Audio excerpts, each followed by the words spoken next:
전능하사 천지를 만드신 하나님 아버지를 내가 믿사오며 그 외아들 우리 주 예수 그리스도를 믿사오니 이는 성령으로 잉태하사 동정녀 마리아에게 나시고 본디오 빌라도에게 고난을 받으사 십자가에 못 박혀 죽으시고 장사한 지 사흘 만에 죽은 자 가운데서 다시 살아나시며 하늘에 오르사 전능하신 하나님 우편에 앉아 계시다. 저리로서 산자와 죽은 자를 심판하러 오시리라. 성령을 믿사오며 거룩한 공예와 성도가 서로 교통하는 것과 죄를 사하여 주시는 것과 몸이 다시 사는 것과 영원히 사는 것을 믿사옵나이다. 아멘.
언제나 우리와 늘 함께 하시는 하나님,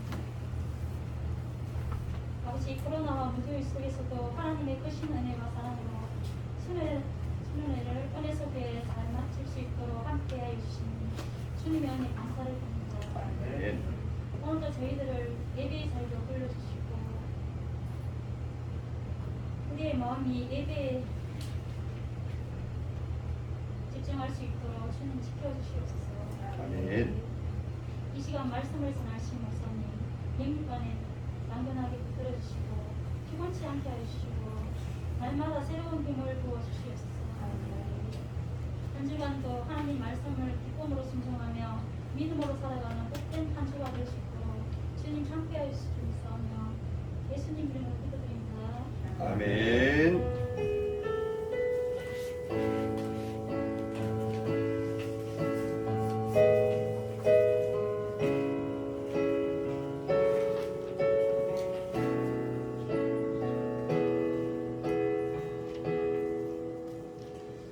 오늘 함께 오실 하나님 말씀은 열왕기하 25장입니다.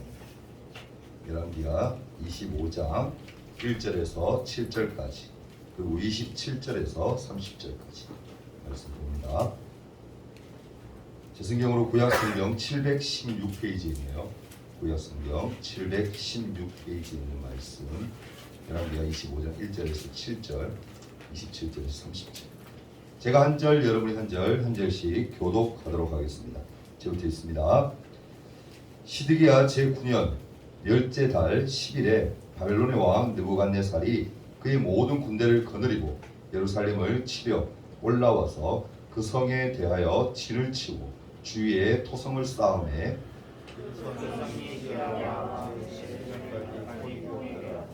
그의 넷째 달 9일에 성중에 기근이 심하여 그 땅 백성의 양식이 떨어졌더라.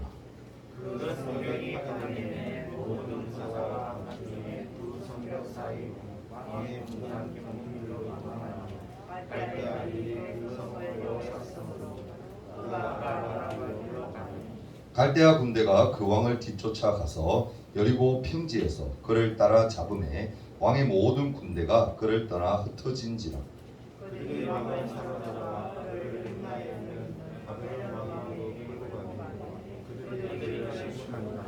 그들이 시드기야의 아들들을 그의 눈앞에서 죽이고 시드기야의 두 눈을 빼고 또 사슬로 그를 결박하여 바벨론으로 끌고 갔더라.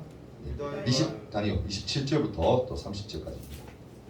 유다의 왕 자, 읽어주세요. 자, 시작. 유다의 왕 여호야긴이 사로잡혀간 지 37년 후 바벨론의 왕 느부갓네살이 주기한 원년 12월 달 17일에 유다의 왕 여호야긴을 목에서 내놓아 그의 머리를 들게 하고 되게 좋게 말하고 그의 지위를 바벨론에 그와 함께 있는 모든 왕의 지위보다 높이고 그 질서의 의복을 벗게 하고 그의 일평생에 상상 왕의 앞에서 양식을 먹게 하고 함께 읽을까요? 그가 쓸 것은 날마다 왕에게서 받는 양이 있어서 종신토록 끊이지 아니하였더라. 아멘. 자, 고개 닫으세요. 샬롬.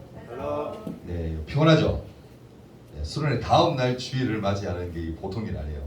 네, 여러분 뭐 한 10시간, 뭐 12시간 잔 친구들이 있던데 그렇게 자도 피곤합니다. 저는 몇 시간 잤을 것 같아요? 네, 저도 정말 얼마 못 잤어요. 네, 생각보다 많이 자야 되는데 또 너무 피곤하니까 잠이 안 오니까 또 이것저것 하다 보니까 서로 한 4-5시간 정도 잤나요? 그런 것 같은데 어찌됐건 참 또 예배 드리는 시간이니까 이 시간만큼 또 집중해서 우리 하나님께 예배해야 되지 않겠습니까? 그죠? 우리 이런 주제 한번 크게 외치고 하나님 말씀 듣도록 합니다. 자, 시작! 날마다 예수님만 바라보는 중국 그런 중등부 신부들 되기를 소망합니다. 아멘. 오늘 사실은 예배 후에 공과가 없어요. 그래서 말씀을 다른 걸 준비하려고 하다가 오늘 딱 하는 원래 사실은 공과 이어서 우리가 같이 하잖아요. 말씀하고 공과와 연결해서 하는데 오늘 말씀 제목이 회복을 준비하시는 하나님이어서 딱 말씀이 맞는 것 같아서 제가 오늘 준비했습니다. 다음 주는 그 뒤에 바로 해야 되겠죠. 그래서 말씀을 들으면서 여러분들이 좀 은혜를 받는 시간 되었으면 좋겠어요. 회복해야 되지 않겠어요, 그죠? 육체적으로, 영적으로 오늘 이 시간 통화해서 짧은 시간이지만 예배를 통해서 회복되어지기를 소망합니다. 여러분 우리가 살아가면서 고집 부리는 것 때문에 얼마나 많은 다툼과 어려움이 있는지 모릅니다. 그러면 고집을 우리가 꺾지 못하는 이유가 있을 거 아니에요, 그죠? 고집을 안 끊는 이유가 있잖아요. 그게 과연 뭘까? 뭡니까 여러분? 어떤 문제를 해결할 때에 자기의 생각을 기준으로 삼으니까 그런 거예요. 고집을 안 끊는 이유가 뭐다? 자기 자신의 그 생각, 그것을 너무 고집하니까 고집을 꺾지 않는 거예요. 요즘 고집을 꺾지 못하면 엄청난 어려움과 손해를 보는 삶을 살게 된다는 것을 우리는 꼭 기억을 해야 됩니다. 그죠? 영주가 누구 앞에 영주가 나 저 보세요. 밑에 자고 고개 숙이고 있으면 잠 올 수 있어. 고개 드세요. 사실 이 고집은요 어디서부터 나오냐면은 불순종에서부터 나와요. 불순종. 하나님의 말씀을 기준으로 삼지 못하고 내 의견이, 내 생각이 옳다고 생각하면 하나님과의 관계와 다른 사람과의 관계가 틀어져 버리게 되는 거예요. 고집 때문에 그렇게 된다. 하나님과의 관계도 멀어지고 사람과의 관계에서도 멀어지고 그런 결과가 나온다는 거예요. 하나님의 말씀을 기준으로 삼지 못하니까 그렇게 되는 거예요. 그럼 고집을 부리게 될 때 하나님이 벌하시는 부분, 하나님이 기뻐하지 않는 것을 했을 때는 거기에 대한 뭐요? 대가가 있잖아요.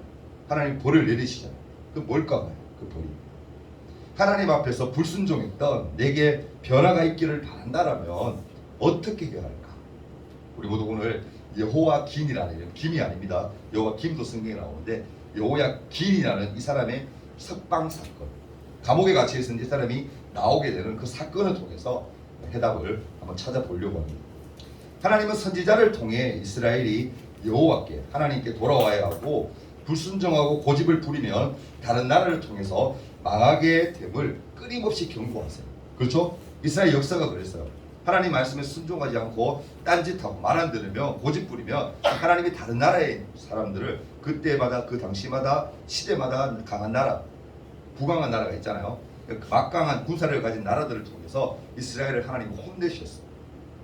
그러면서 혼나고 나면 이스라엘이 다시 또 똑바로 좀 사는 것 같다가 또 고집 부리고 자기 마음대로 하면 하나님이 또 경고하시기도 하고, 말로 해서 안 되니까 어떻게 이제 실제로 또 다른 나라를 이용해서 하나님이 징벌하시기도 하고, 하나님 그렇게 수도 없이 보면 이스라엘 역사에 반복적으로 그렇게 하신 것을 봅니다.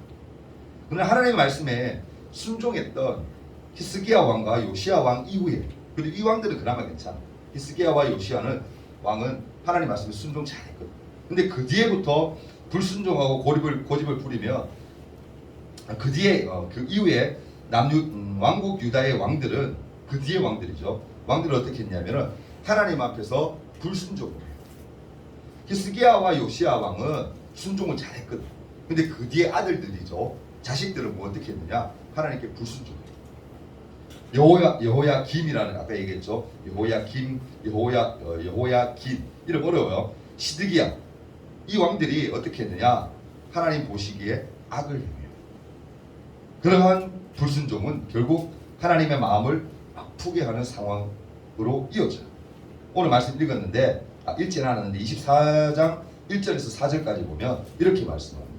오늘 읽진 않았어요. 앞에 보면 1절과 4절을 보면 여호와께서 그의 종 선지자를 통하여 하신 말씀과 같이 갈대아의 부대와 아람의 부대와 요압의 부대와 암몬 자손의 부대를 여호야김에게로 보내 유다를 쳐 멸하게 하시니, 그죠? 다른 나라를 이용해서 하나님이 혼내주십니다. 그 뒤에도 보면 이 일이 유다에 임함은 곧 여호와의 말씀대로 그들을 자기 앞에서 물리치고자 하심이니 이는 므낫세의 지은 모든 죄 때문이며, 그 므낫세 왕이라는 사람이, 이 사람이 악행을 행하니까 하나님이 다른 나라를 이용해서 혼낸 거예요. 그죠?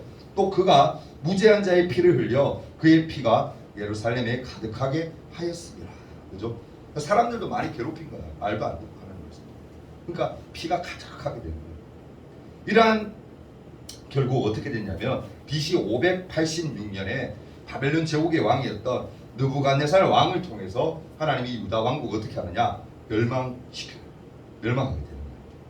그렇다면 하나님의 나라는 결국 완전히 실패하고 만 걸까? 하나님 나라가 앞으로 계속 이어질 거라고 얘기했는데 유다가 망했어, 하나님 나라. 그럼 끝난 거예요, 여러분. 나라가 망했으니까 끝난 거 같잖아, 사실 인간적으로 보면. 근데 끝난 거예요, 여러분. 그렇지 않아요.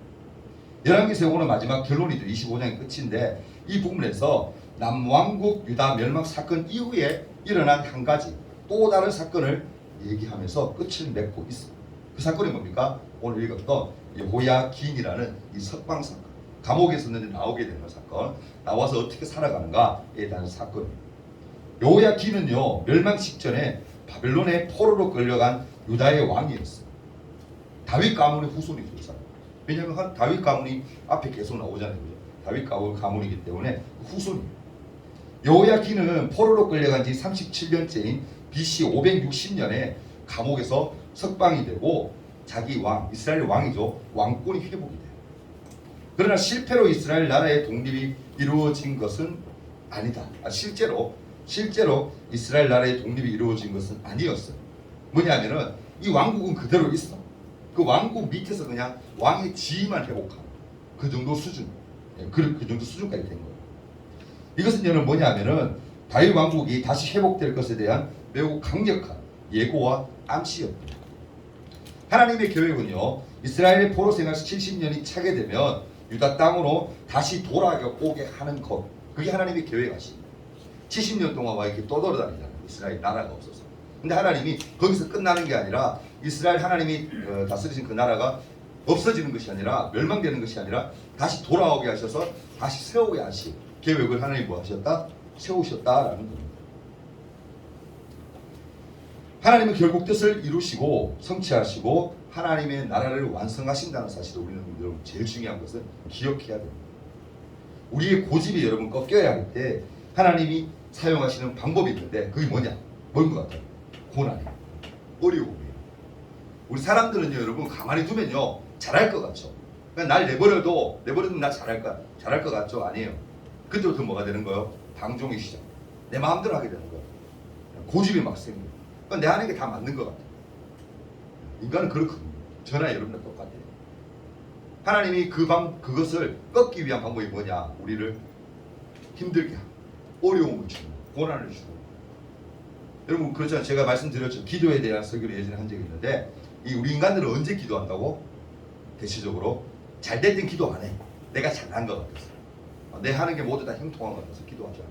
어려움이 닥치면 뭐요? 무릎 꿇어요. 왜? 힘드니까 뭔가 붙들어야 되잖아. 지푸라기라도 잡는 심리하고. 우리 그리스도인은 누구를 붙드는 거야? 하나님. 예수님 붙드는 거죠. 성령을 의지하는 거죠. 하나님이 그런 방법들을 많이 쓰세요. 많이 쓰십니다. 우리는 여러분 하나님께 불순종할 때 고난과 어려움이 오지만 그것을 회복시켜 주시는 하나님의 약속은 변하지 않는다라는 것. 그래서 우리 꼭 기억해야 됩니다. 그러면 오늘날 우리는 불순종을 꺾기 위해서 이 안 좋은 하나님 기뻐하지 않는 이 불순종을 꺾기 위해서 어떻게 살아가야 할까? 중요한 거 아닙니까? 첫째, 불순종의 고집을 꺾지 못하면 손해보는 삶을 살게 된다라는 것을 기억해야 합니다. 여러분 우리 마음대로 살면 잘 될 것 같죠? 아니에요. 결과적으로는 손해예요. 잘 안 된다니까 여러분. 잘 될 것 같아도 처음 시작은 좀 잘 되는 것 같아요. 내 고집대로 뭔가 하면 내 아이디어 내가지고 뭔가 막 시작하면. 근데 결국에는 그게 하나님과 이 뜻과 점점 멀어지기 시작하면 결국에는 안 돼. 안 풀려. 꼬여. 그걸 여러분 우리 기억해야 돼요. 유다의 마지막 왕이었던 시드기야는요 하나님 앞에서 불순종했어요. 결국 하나님의 심판을 받게 되는 그런 상황까지 간 거죠. 오늘 읽었던 25장 6절과 7절에 보면 그들이 왕을 사로잡아 어떻게 하는가 보세요. 그를 림나에 있는 바벨론 왕에게로 끌고 가매 그들이 그를 어떻게 해요? 신문하니라. 그 다음에 무서운 거죠. 그들이 시드기야의 아들들 어떻게 합니까? 아버지가 보는 앞에서 자식들을 뭐 하는 거예요? 다 죽이버려요. 죽여버려요. 그 시드기야의 그 아버지의 눈을 시드기야의 눈을 어떻게 해요? 빼버립니다. 빼버려요. 그리고 사슬로 결박하고 그래서 바벨론을 이제 포로로 끌고 가요. 무서운 거 아니에요, 여러분? 불순종의 결과가 이렇게 되는 거죠. 왜 하나님이 이렇게까지 큰 고난을 유다 백성에게 주셨을까? 그것은 뭐예요, 여러분? 제가 아까 말씀드렸죠. 쉽게 생각하면 하나님의 회초리인 거예요. 회초리. 여러분 어린아이가 자식 키워본 선생님들 다 아실 텐데 어린아이가 만져서도 먹어서도 안 되는 것 그게 있다고 여러분 상상해 보세요. 부모님은 그걸 먹지 말라고 하는데도 고집 부리면서 먹겠다라고 고집 부린다. 어떻게 하겠습니까? 어떻게 할까? 말로 타이르며 더 나아가서는 다른 사람을 통해서 막 그렇게 권유하면서 그렇게 이야기를 해도 만약에 고집을 부린다. 그러면 어떻게 합니까? 결국에는 부모님이 아무리 인자한 부모님일지라도 애를 둘 수밖에 없는 거예요. 혼을 낼 수밖에 없는 거예요. 여러분 그것이 미워서 그러는 게 아니에요. 사랑하지 않아서 그러는 게 아니에요. 뭡니까? 사랑하기 때문에 너무너무 귀하기 때문에 애를 드는 거예요. 그러니까 하나님이 여러분 나를 미워하신다. 내가 안 풀린 이유가 하나님 나를 미워하기 때문이야. 하나님 나하고 함께하지 않기 때문이야. 그거 아니에요. 하나님이 너무 사랑하시니까 여러분을 다시 돌아오게 하시려고 이스라엘에게 하셨던 그 방법대로 우리를 인도하신다는 사실을 여러분 기억하셔야 돼요. 아멘. 그런 의미에서 고난은 뭡니까? 하나님이 그 사람의 고집을 꺾게 하는 하나님의 아주 유용한 하나님이 자주 쓰시는 방법입니다. 히브리서 12장 5절에 뭐라고 얘기하냐면 분명히 이렇게 얘기해요. 주께서 그 사랑하는 자를 뭐 하신다? 징계하시고 그가 받아들이시는 아들마다 채찍질 하심이라 하였으니 라고 얘기합니다. 여러분 내게 어떤 어려움이 왔다면 하나님께 불순종하여 고집 부리는 순간임을 우리는 깨달아야 돼. 내게 어려움이 왔다. 그럼 내가 뭐하고 있다? 하나님 말씀 잘 안 듣고 고집 부리고 내 마음대로 하려고 하는 거예요. 그거 기억해야 돼요. 우리 모두 여러분 하나님 아버지의 좀 마음을 알았으면 좋겠어요. 아멘. 사랑받는 방법 뭔지 아세요? 부모님께 부모님 마음을 미리 알고 캐치하고 눈치껏 하는 사람 그 사람은 뭐다? 사랑받아요. 눈치 빠른 친구 있잖아. 근데 꼭 보면 저희 집에 두 애들이 있지만 누구라고 얘기는 할게요. 하나는 눈치가 정말 빨라요. 눈치껏 잘해요. 막 보면 조금만 답답하면 매맞을 일이 생겼다. 둘이 같이 똑같이 생겼다 그러면 어릴 때 제가 기억이 나는데 한 놈은 우직하게 그냥 계속 그냥 막 때리는 대로 맞아요. 근데 한 놈은 어떠냐면 끝까지 한 대만 맞으면 바바바바 떨고 막 촛불 들고 막 제발 살려달라고 죽이는 것도 아닌데 살려달라고 막 붙들고 그 경우에 얘는 매는 한 대밖에 안 맞아. 누군지는 얘기 안 할게요. 그 기질이 다 그래요. 근데 덜 맞아 그러면 그럼 정말 그래야 돼요. 하나님 어떤 분이다 그걸 인지하고 하나님 어떤 하나님이다 이걸 생각하고 우리 하나님 마음에 합한 사람이 되기 위해서 행동을 좀 잘한다면 좀 지혜롭게 한다라면 하나님 얼마나 예뻐하실까 그 모습조차. 근데 그렇게 매 한 대 맞는 우리 애가 제가 미웠느냐 그렇지 않아요. 어디 보면 한 대는 웃기기도 해. 얘가 얼마나 지가 살려고 막 그렇게 할까 그런 생각도 들고 얘가 나름대로 지혜롭구나. 근데 사실은 제가 그랬어요. 제가 한 대만 맞으면 불을 들었어요. 다른 형제들은 다 12시 맞아도 저는 한 대밖에 안 맞았어요. 근데 그게 사실은 살아남는 방법이었던 거죠. 그럼 그런 지혜가 좀 필요합니다. 야 같다고 생각할 문제는 아니에요. 하나님이 원하시는 게 있다. 그럼 잘 하시고 하나님이 기뻐하지 않는 것은 안 하려고 여러분 애쓴 그런 친구들이 되었으면 좋겠어요. 아멘. 둘째로 말씀드리고 싶은 것은 하나님이 우리를 회복해 주실 것을 기대해요. 하나님이 뭐다? 우리를 회복해 주실 것을 기대해요. 열왕기하 25장 27절과 30절을 보면 이렇게 기록해요. 읽으면 좀 어려우니까 이걸 지금 목사님이 해석해 드릴게요.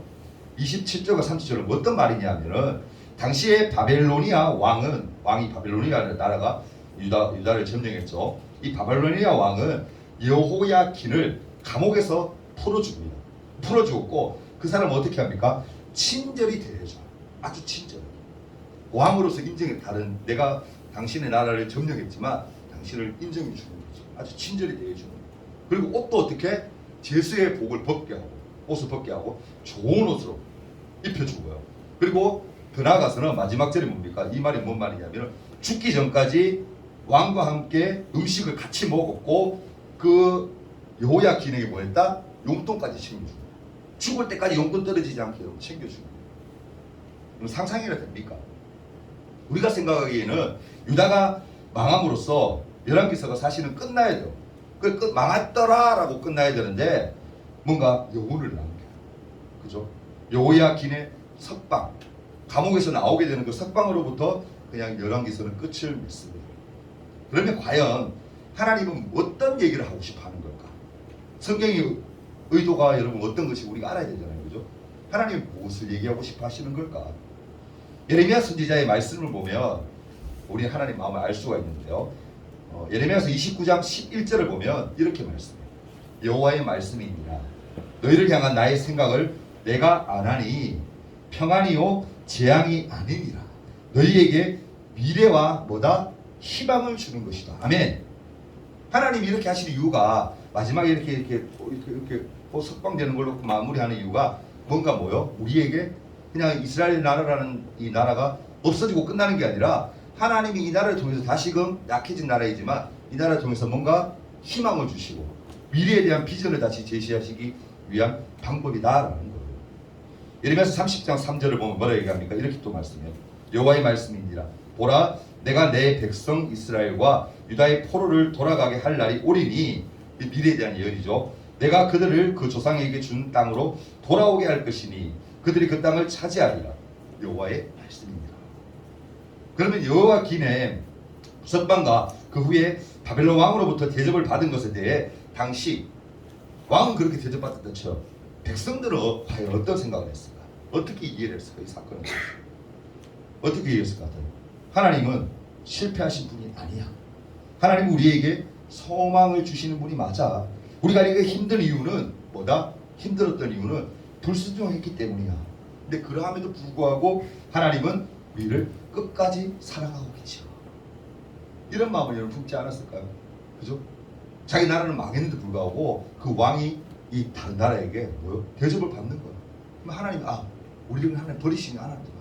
뭔가 자그마한 희망의 불씨를 하나님이 우리에게 보여주시는 거구나. 그런 기대감이 여러분 있지 않았을까요? 여러분, 내가 당한 상황과 현실만 탓하는 것이 아니라 그럴수록 하나님의 말씀을 바르게 깨닫고 순종하며 살아가는 우리가 되었으면 좋겠습니다. 그럴 때 신실하신 그 하나님이 약속하신 대로 모든 것을 어떻게 끝나게 하시는 것이 아니라 다시금 회복해 주실 거예요. 마지막입니다. 세 번째, 우리는 회복을 위해 소망의 말을 해야 해요. 하나님은 약속을 기억하시고 하나님 나라의 회복을 준비하는 그런 분이에요. 여러분, 하나님의 나라는 결코 실패하지 않습니다. 하나님은 우리와의 약속을 반드시 지키는 분이에요. 하박국서 2장 3절을 보면 이렇게 기록합니다. 이 묵시는 하나님의 말씀이죠. 정한 때가 있나니 그 종말이 속히 이르겠고 결코 거짓되지 아니하리라. 비록 더딜지라도 천천히 좀 시간이 걸릴지라도 기다리라. 지체하지 않고 하나님이 어떻게 반드시 응하리라. 하겠다는 거예요. 하나님의 뜻대로 하겠다는 거예요. 여러분, 말씀의 약속대로 회복의 시간은 반드시 옵니다. 아멘. 그러므로 우리는 뭐합니까? 소망을 바라보고 소망의 말을 해야 해요. 우리 일상적인 말 속에 부정적인 언어, 소망이 없는 그런 언어가 많다라는 걸 여러분 알고 있습니다. 은연중에 많아요. 저도 좀 그런 거 지적 참 많이 받았었는데 지금도 가끔 그런 것 같긴 해요. 소망적인 언어, 좀 좋은 말들, 긍정적인 말들을 많이 해야 되는데 나도 모르는 새 부정적인 언어가 들어가기도 하고요. 소망이 없는 그런 언어가 들어갈 때가 있어요. 그런 말들이 어떤 말들이 있죠? 아까와는 반대로 나는 망했어. 아까 잠깐 망했다라는 얘기 해가지고 제가 잠깐 지적했죠. 그런 말 우리 예수 믿는 사람 쓰는 거 아니에요. 하나님 우리 망하게 하지 않는다니까. 근데 은연중에 그런 말 써요. 나는 망했다는 거. 기억해 보세요. 그리고 별로야. 이 말도 쓰죠. 짜증나. 이것도 많이 쓰잖아. 나한테 왜 그래? 이것도 많이 쓰죠. 이런 언어들은요, 사실 나에게 소망이 아닌 포기를 하게 만드는 그런 언어들이에요. 그러니까 웬만하면 그런 언어를 방금 목사님 말씀 기억했다가 안 쓰도록, 안 쓰려고 애쓰는 그런 우침이 되었으면 좋겠어요. 그럼 욕도 마찬가지예요. 욕도. 욕을 하면 뭔가 남자들 언어가 좀 욕이 많이 들어가는 언어잖아요. 저도 그런 세대 보내봤잖아요. 그죠? 욕을 하면 뭔가 속이 시원할 것 같고 친구들과 좀 유대관계가 더 좋아질 것 같지만 그건 잠깐이에요. 잠깐. 여러분, 나중에 20살 넘어서 30살 넘어서 그 습관이 그대로 배워서 어른들 중에 그런 사람이 있죠. 욕하는 사람도 있어. 함부로. 얼마나 못 배운 사람처럼 보이고 얼마나 비상식적인 사람으로 보이는지 아세요? 그게 무서운 거예요. 무서운 거예요. 그랬겠어요. 우리 모두 여러분 이렇게 언어 습관을 좀 바꾸기를 바랍니다. 하나님이 어떻게 해요? 나를 회복시켜 주실 테니까 나는 뭐다? 할 수 있어. 회복시켜 주시는 그 하나님이 너무너무 감사해요. 하나님이 나를 인도해 주시니까 다 잘 될 거야. 지금은 비록 좀 힘들고 어렵지만 반드시 하나님이 회복해 하실 거야. 괜찮아. 난 할 수 있어. 이런 말들을 여러분 많이 할 수 있길 바랍니다. 말씀했습니다. 여러분. 우리가 하나님께 불순종하고 고집을 부리면 하나님이 고난과 어려움을 주실 때가 있을 거예요. 사실 없을 수는 없어요. 그것은 하나님의 징계가 아닌 부모님의 마음, 하나님께 돌아오기를 바라는 그러한 마음, 사랑임을 우리가 좀 깨달았으면 좋겠습니다. 그리고 좀 부족하지만 하나님 말씀을 순종할 때, 우리가 하나님 말씀에 순종할 때 그분이 우리를 반드시 회복해 하신다는 그 사실, 회복해 하신다는 그 사실을 기억하시기 바랍니다. 하나님의 나의 힘듦을 모를 것 같아요? 알아요. 하나님 우리를 주저앉게 하려고 힘들게 하는 거 절대 아니에요. 그 속에서 나의 자아를 발견하고 약함을 발견하고 하나님을 붙들고 그렇게 그 자리에서 다시 일어서기를 회복하기를 바라는 하나님 아버지의 그 마음 우리가 좀 헤아리고 우리가 여러분 지치지 않고 힘내어서 하나님께 영광 돌려드리는 그런 인생이 되었으면 좋겠습니다. 아멘. 지금 육체로 좀 힘들잖아요. 하지만 뭐다? 그 힘듦보다 우리가 받을 은혜가 더 크잖아요. 제가 분명히 좀 말씀드렸죠. 폐 예배할 때. 이게 끝이 아니에요. 여러분. 이제 또 수련회 언제 하느냐? 겨울이에요. 그 앞으로 6개월 정도 남아요. 6개월 정도. 그 기간 동안 우리가 어떻게 할 거예요, 여러분? 그러니까 오늘 받은 은혜로 끝날 거예요? 아니죠. 6개월 동안 우리가 또 살아내야죠. 힘을 내고. 그러면 또 주일날 우리가 매번 예배 드리니까 주일날마다 예배 드린 것을 우리가 회복해야죠. 하나님 주신 힘으로. 그러면 좀 누구 친구 되었으면 좋겠습니다. 아멘. 목사님 어제 그냥 했던 얘기가 아니에요. 담임 목사님이 여러분을 엄청 칭찬하셨어요. 너무 예배 드리지 않으셔도 너무 잘합니다. 선생님들도 늘 뿌듯해하세요. 여러분 그 모든 게 하나님의 은혜인 줄 믿습니다. 아멘. 하나님만 붙으세요. 하나님만 자랑하세요. 여러분 친구 되길 바랍니다. 우리 잠깐 한번 기도하는 시간 가집니다. 1분 동안 기도합니다. 하나님이 회복을 준비하시는 분이 맞지만 회복해 하시는 분도 맞아요. 지금 우리의 육체적인 힘듦, 어려움들을 하나님 아세요. 오늘 아마 우리 뒤에 2부 시간이었고 오늘 발표회 때 우리 연습하고 하는 시간이 있을 거예요. 오늘 빨간 검은 옷 입고 온 친구들은 다 그걸 미리 준비해 온 친구들이라는 거죠. 하나님 그 마음도 아세요. 오늘 2부 때 오후 예배 때 발표할 때도 여러분 하나님 은혜 가운데 우리가 하나님을 높이며 찬양하는 그 귀한 시간이 될 줄 저는 믿어요. 연습할 때도 최선을 다해서 우리가 연습하고 하나님 기뻐하시는 오늘 하루 되기를 기대하는 마음으로 기도했으면 좋겠습니다. 나를 회복해 하시는 그 주님 감사합니다라고 함께 마음을 모아 잠깐 기도하며 나아갑니다. 받은 은혜, 여러분의 받은 은혜를 간직하며 믿음으로 살아내게 해달라고 간절한 마음으로 주님께 기도하며 나아갑니다. 기도하겠습니다. 사랑의 하나님 감사함을 드립니다. 나를 회복해 하시고 나를 이끌어 주시고 긍정적인 사람으로 반드시 하나님 만드심을 하나님 또한 믿습니다. 하나님 받은 은혜 저희들이 마음에 잘 간직할 수 있도록 도와주시고 저희 그 힘으로 또한 살아내게 하셔서 세상에 나아가 선포하며 하나님의 이름을 드러내는 하나님의 이름을 자랑하는 믿음의 친구들 될 수 있도록 도와주옵소서. 이스라엘을 사랑하셔서 그들을 징계하셨음을 저희들은 믿습니다. 나 또한 그런 식으로 하나님 인도하실 것을 또한 믿습니다. 힘들다고 낙심하고 거기서 끝나는 것이 아니라 나를 반드시 다시 이렇게 세우시는 그 하나님의 은혜를 경험하는 우리 친구들 될 수 있도록 도와주옵소서. 모든 영광 돌려드립니다. 오늘도 온전히 주님께 맡깁니다. 함께 하옵소서. 예수님 이름으로 기도합니다. 아멘. 우리 감사연금 정사랑 드렸습니다. 감사연금 윤서 드렸습니다. 상관 한번 드린 예물 위해 기도합니다. 사랑 많으신 주님 앞에 귀한 예물을 올려드립니다. 이 예물이 쓰여지는 곳에 하나님의 영광이 풍성히 드러날 수 있도록 도와주시고 구별하여 드린 친구들이 있습니다. 정사랑 우리 윤서 하나님 감사연금 드렸사오매 이 두 딸의 믿음 마음을 아시고 붙드셔서 날마다 회복해 하시는 그 은혜를 누리며 살아 하나님의 귀한 딸들 될 수 있도록 도와주옵소서. 오늘 하나님 앞에 나오면서 빈손 나오지 아니하고 예물 올려드린 모든 친구들에게도 동일한 하나님의 귀한 은혜가 임하게 도와주옵소서. 예수님 이름으로 간절히 기도하옵나이다. 아멘. 감사하겠습니다.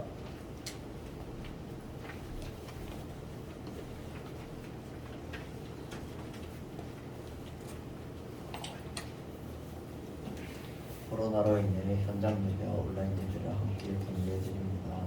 온라인은 인증샷 필수입니다. 다음 주일 예배 기도는 방예현 선생님입니다. 다음 주 예배 전 주보 나누는 주기는 이동현이고 오늘 오후 예배 때 수련회 발표회가 있습니다. 공과 시간과 점심시간 이후에 연습합니다. 주기도문 하고 예배 마치도록 하겠습니다. 하늘에 계신 우리 아버지여 이름이 거룩히 여김을 받으시오며 나라가 임하옵시며 뜻이 하늘에서 이룬 것 같이 땅에서도 이루어지이다. 오늘날 우리에게 일용할 양식을 주옵시고 우리가 우리에게 죄진 자를 사하여 준 것 같이 우리 죄를 사하여 주옵시고 우리를 시험에 들게 하지 마옵시고 다만 악에서 구하옵소서. 대개 나라와 권세와 영광이 아버지께 영원히 있사옵나이다.